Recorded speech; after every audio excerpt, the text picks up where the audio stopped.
बिहार की सियासत में आज बड़ा दिन है, जहां सम्राट चौधरी मुख्यमंत्री पद की शपथ लेने जा रहे हैं। इसके साथ ही बिहार में पहली बार बीजेपी को अपना मुख्यमंत्री मिलने जा रहा है। शपथ ग्रहण समारोह राजधानी में स्थित लोक भवन में आयोजित होगा, जिसकी तैयारियां लगभग पूरी कर ली गई है। इस मौके पर जनता दल यूनाइटेड की ओर से 2 डिप्टी सीएम भी शपथ लेंगे, जिससे गठबंधन सरकार का नया स्वरूप सामने आएगा। समारोह को भव्य बनाने की तैयारी है और इसमें कई राज्यों के मुख्यमंत्री और उप मुख्यमंत्री के शामिल होने की भी संभावना है।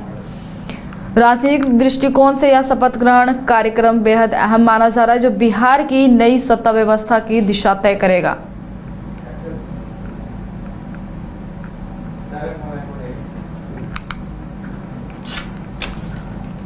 इस पे अधिक जानकारी के लिए हमारे साथ हमारे वरिष्ठ पत्रकार राकेश रंजन जी जुड़ चुके हैं।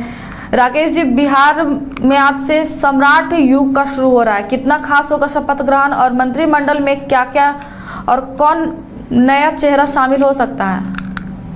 देखिए, जहां तक आज की बात है तो ये एक बड़ा दिन है बिहार के राजनीतिक इतिहास में भी, क्योंकि नीतीश युग का समापन हुआ है। 2 दशक तक नीतीश कुमार जो हैं वो बिहार के मुख्यमंत्री पद पर रहे। बीच के कुछ महीनों को छोड़कर जब जीतन राम मांझी बिहार के मुख्यमंत्री बने थे, तो बाकी समय नीतीश कुमार ही बिहार के मुख्यमंत्री रहे और अपने कार्य से उन्होंने एक लंबी लकीर खींची है। आज से बिहार में सम्राट युग की शुरुआत होने वाली है। अब से कुछ ही देर में सम्राट चौधरी जो हैं वो मुख्यमंत्री पद की शपथ लेंगे।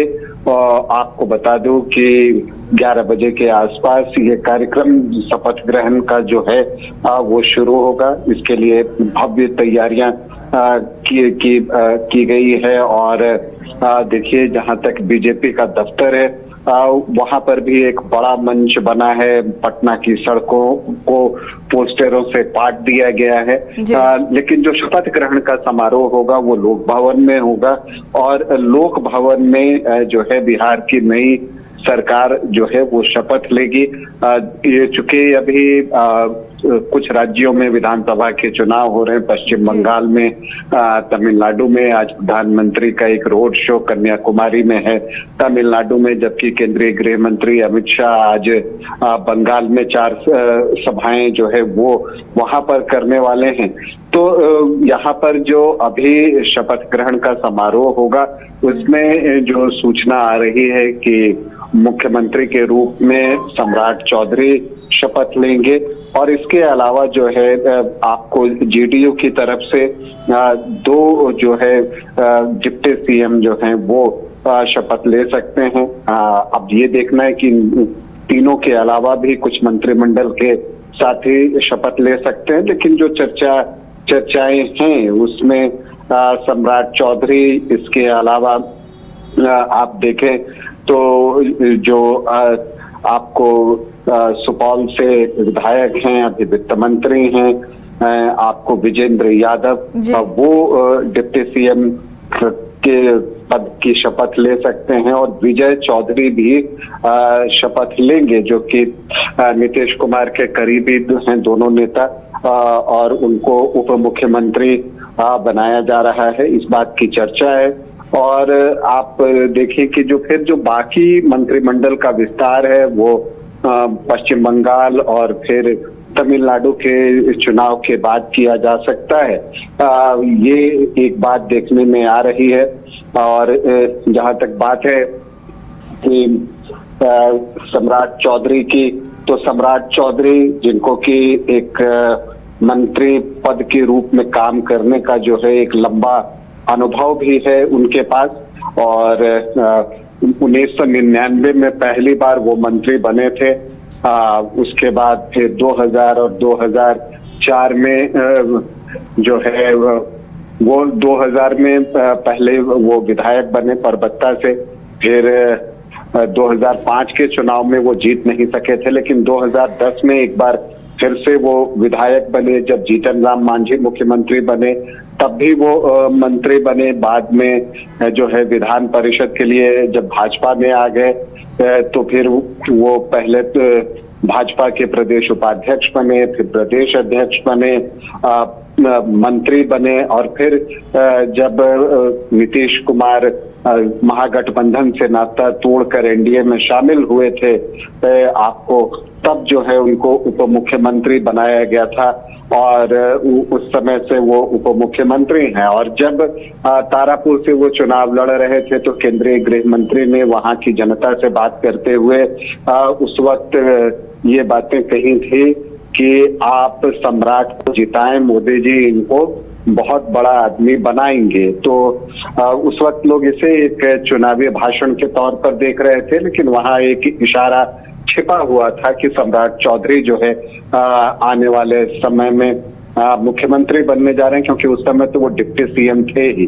तो और बड़ा आदमी बनाऊंगा का मतलब ये था कि उनको मुख्यमंत्री के रूप में प्रोजेक्ट किया जाएगा। फिर जब इस बार चुनाव जीतने के बाद नीतीश कुमार के नेतृत्व में सरकार बनी, उसमें फिर से सम्राट चौधरी जो है उप मुख्यमंत्री बने और उनको होम अफेयर्स जैसे मंत्रालय की जिम्मेदारी सौंपी गई। तो वो भी एक इशारा था। बाद में जब समृद्धि यात्रा कर रहे थे नीतीश कुमार, तब भी मंच पर जो है वो सम्राट चौधरी को आगे करते हुए नजर आए थे। तो इस बात की चर्चा शुरू हो गई थी कि नीतीश कुमार के बाद सम्राट चौधरी ही जो है वो राज्य का नेतृत्व करेंगे सरकार में, और वही हुआ।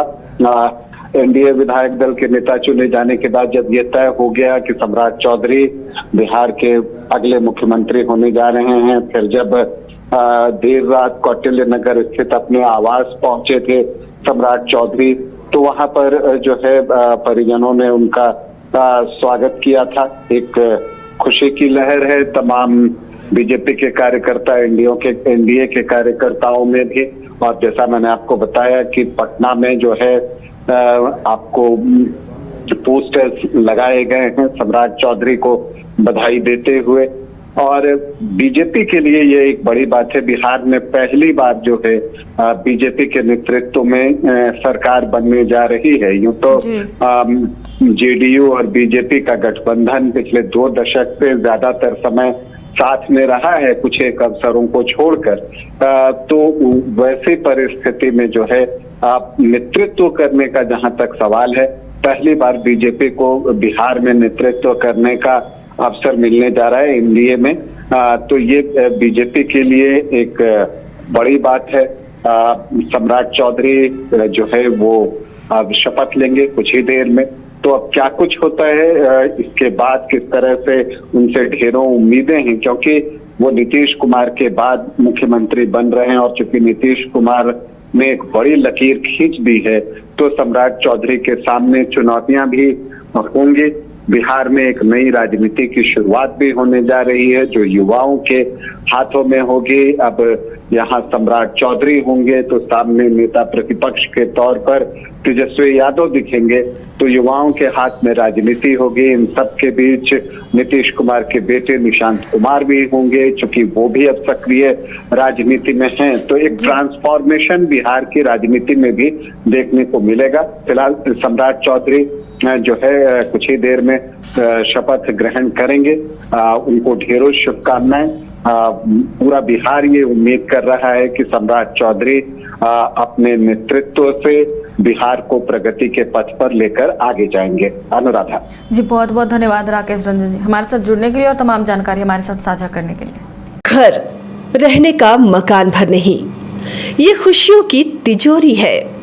दरवाजे पर दस्तक देता पड़ोस, खिड़कियों से उमड़ आता आसमां, तारों में उलझी ऐसी ना जाने कितनी दास्तां।